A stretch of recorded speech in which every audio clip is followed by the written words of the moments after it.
Hello everybody, welcome back to another episode of NB Bassin. This is your host, Donald Patterson, coming to you for a change on a Wednesday evening. A little out of the ordinary for me, and I do want to apologize first and foremost. It's just been a weird week so far, and when you live in the land of the self-employed like I do, when the phone rings and work calls, you go, and the last couple days the phone has been ringing and I've been having to go, so a little late, but better late than never, as they say. Thanks once again to Fish Bomb Outfitters, Southern Yankee Baits, War Dog Lures, and Northern Michigan Outfitters. And I have to extend a new thank you. Mr. Mike, I guess I've mentioned it before, but it was announced officially last night. Mr. Mike Henderson has invited me to become a part of the Hooked on Canadian Angling Pro team. And I'm happy to accept that as, I guess, an ambassador, you could say, here on the East Coast. Primary focus is basically just to promote the sport of bass fishing wherever we may be. So I am happy to join Mike and the other folks that have come involved with Hooked on Canadian Angling and the Canadian Bass Angler fan page on Facebook. And should be an interesting season for sure. So much to talk about. So much has gone on in the last week or so. I guess the elephant in the room, the thing that folks here in New Brunswick are probably talking about to a certain extent. Definitely guys in our community, guys and gals. His tournament season has officially begun. And I guess no matter how you look at it, good or bad, what a day it was. 57 teams for our season opener on Harvey Lake. And for those of you who know Harvey Lake, it's not that big. So 57 teams at Harvey Lake. Phenomenal way to kick off the season. Would have been great if the fishing had been a little better, but some found fish. Hey, we found more than last year. Jason and I weighed in a whopping one fish for 1.75 pounds, but compared to being skunked last year, I'll take it. As I've said before, it's about improving. We improved 100%. This year over last. At this rate, another 4 years, we'll actually have a 5-fish limit, and we'll be good to go. But no, congratulations to Ralph Beek and Bert Beek, the 2016 Harvey Lake NBSFA winners. It was, like I said, it was quite a sight to see. The launch in Harvey is not a high-speed launch. It's a little rough. You can launch 2 boats wide, but it's a little tricky. It's not exactly smooth. So, and guys, some of them haven't put a trailer in the water yet this year. So, it's a little slow. So when you get 57 teams showing up, it's a little overwhelming. But our tournament staff fared well, and everything went off more or less without a hitch. So like I say, so much to talk about. New teams, and I loved seeing this. Absolutely loved seeing this. We had, as I said, 57 teams. Obviously, some of them are new this year. There was a new team, but guys with a little bit of experience that finished top 3. But we also had a new team, guys with, for all intents and purposes, tournament-wise, little or no experience. Tie for 4th. Bryant Morris, Adam Foster, congratulations, guys. Great to see you guys up there. And this will give you folks that weren't there an idea of how hard of a day it was. They tied for 4th without a 5-fish limit. The winning weight for Ralph and Bert Beek was 14.15 pounds. Second place for Sean Drost, Peter Thomas, drops off to 13 pounds. Over a pound drop first to second. And then Jeff Shaw and Clark Rayner in third place, they drop off another almost 2 3/4, 2.65 pounds to 10.35 for third place.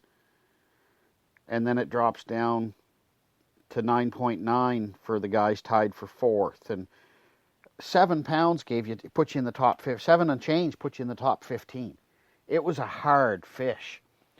So congratulations to the guys that found fish. And like I said, there was a number of guys without five fish limits that got into the placings.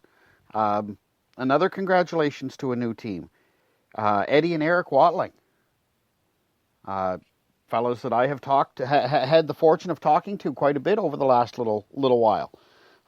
They pulled in enough fish. I got to look at a piece of paper here. 9.5 pounds for ninth place. So some newer teams to our tour came out and showed that they were going to contend, that they were there. They were, and it was just to talk to everybody and to see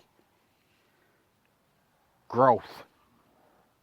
New teams, young teams. It was a really, I know I had a grin on my face most of the day, and the fishing was terrible for me. Like I said, we had one fish, and I still came away from Harvey very satisfied, very happy with the potential for the future of our sport here in New Brunswick. Do I think there's more things we can do? Without a doubt, and I've discussed them on this show. And I have plans on, continuing my efforts to take things further here in New Brunswick. To see what we can achieve. To show people that little old New Brunswick has something to offer. So, a quick rundown of our top 10 teams. Bert Beek, Ralph Beek, first place. Sean Drost, Peter Thomas, second. Jeff Shaw, Clark Rayner, third. Ray McFarland, Larry Sanford, and Bryant Morris, and Adam Foster tied for fourth. David McIntosh, Eliza McIntosh for sixth. Jason Gogan, Keith Cormier, seventh. Jared Ames, and I apologize, I'm just looking at this sheet. Jeremy, I believe it is, Niles for eighth. Eddie Watling, Eric Watling, ninth. And Rick Green and Phil Barrett in 10th. So it's just, as I said, I could go on. I don't have the full 57 placings in front of me. But it would take me a while to read through all of them. But there's our top 10 for the New Brunswick tournament season opener for the New Brunswick Sport Fishing Association. Those of us who fish in the NBSFA and a few guys who don't necessarily fish there on a regular basis, we're gearing up for one of the highlights, I guess you could say, of the New Brunswick tournament season, coming up in, a week and a half now. The long weekend, the May 2-4 weekend. Nakawik, New Brunswick on the St. John River, home of the world's largest axe. The Nakawik 2-day Open, the oldest, and yes, if you live elsewhere in Canada, you may have to do some research to prove me, to confirm what I'm saying, but trust me when I say it, the oldest organized bass tournament in the entire country takes place here in New Brunswick, the Nakawik 2-day Open. And we're gearing up for that, and that should be another. We have, we're a week and a half out, and I believe, I don't have exact numbers in front of me, but I believe we're pushing the 40-team mark pre-registered, with, still a week to go, basically in pre-registration, and then there is the opportunity to register at the actual event. So with any luck at all, we'll have another field that's pushing that 60 mark. We have boats, I know, for this event that are coming up from Nova Scotia. We have, I believe there's boats coming from the state of Maine. So bring them in. Let's get this show on the road, guys. Less than 2 weeks away. The NBSFA Nakoik 2-day open. And I believe, I should have written it down just to cover my own backside before I go talking too much about money. But I believe that you're looking at a winner's purse of about $4,000 for the 2-day tournament. There's certain numbers of teams that have to be there to confirm that or to secure that dollar amount, but that's normally not an issue. So you're looking at a $4,000 winner's purse. Not a bad payday for a weekend of fishing for some folks here in little old New Brunswick. Like I said, I've had so much on the go. I've got so much that I want to talk about. And I really don't know if I can get all of it in and do it all justice. I obviously wanted to talk about Harvey. I wanted to touch on Nakoik. I'll talk more about Nakoik next week as we're leading into it. I wasn't able to participate in Nakoik last year, but it will be there this year. We'll be there with bells on, so to speak. I'd probably get some funny looks if I actually show up with bells, but one more note from Harvey, sportsmanship.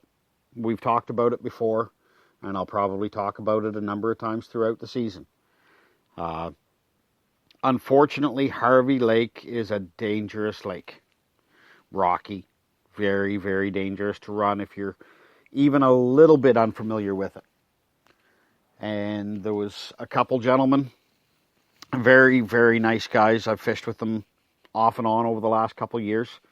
And just genuinely good people. And unfortunately, I didn't hear about it until after the fact, but somebody else was already bringing them in. They lost their lower unit. They hit a rock at wide open, and they did a significant amount of damage. And somebody made sure that they made it to, back to their trailer safely. They got towed in, got loaded up, and there was any number of guys around that were offering help. A few that had, input on part sources and everything that they were going to need to get them back on the water for a reasonable price. And I can't say enough about what this community, what these people will do for each other. These guys were basically new to the NBSFA. I fished with them on another tour 2 years ago, 2014. So these guys were basically new to the NBSFA. I'm not positive, but I believe it was their first time out. Didn't matter. It didn't matter that they were the new guys to the NBSFA. People stepped up and helped. And that does put a smile on my face to see. And I don't care whether it's the NBSFA or any organization. If it's a local, for example, around here, the Fredericton Anglers Club, or it doesn't even have to be fishing related. My parents show classic cars, their car clubs, anything like that. When people step up, especially when it's the new guy that has trouble and people step up and help, it's got to put a smile on your face. So it's great to see. It's a shame that it had to happen. It's sad. You don't want to see that happen to anybody. But, it was nice to see the response. When something bad does happen, it's nice to see the response, how everyone kind of rallies around. Oh, like I said, so much to talk about. I need to send a personal thank you to Mr. Mike Rickett. Many of you here in New Brunswick will probably recognize his name. Those of you who listen to the show that are newer to the tournament circuit here in New Brunswick, you'll get to know him. Mike has been a big help to me. Anyone who knows me knows that I have an old, and I mean old, I'm sitting on it right now, 1980 Cajun. Well, where I lived previously, I didn't need a legal boat trailer because I lived 30 seconds away from a boat launch. It really wasn't an issue for me. Well,